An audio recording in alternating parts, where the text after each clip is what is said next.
ओहो उसने बहुत गलत काम किया, ओहो वो घर वापसी होगी।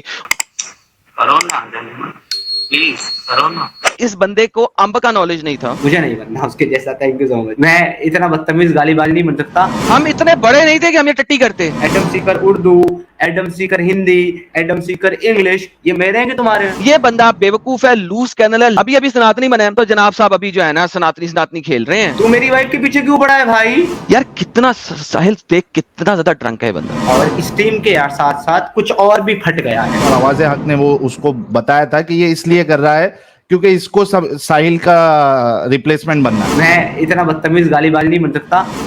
ए गंदी नाली के कीड़े, मैंने तेरे को एक वफादार कुत्ता समझकर पाला था। मेरे को क्या मालूम था कि तू एक जहरीला सांप निकलेगा।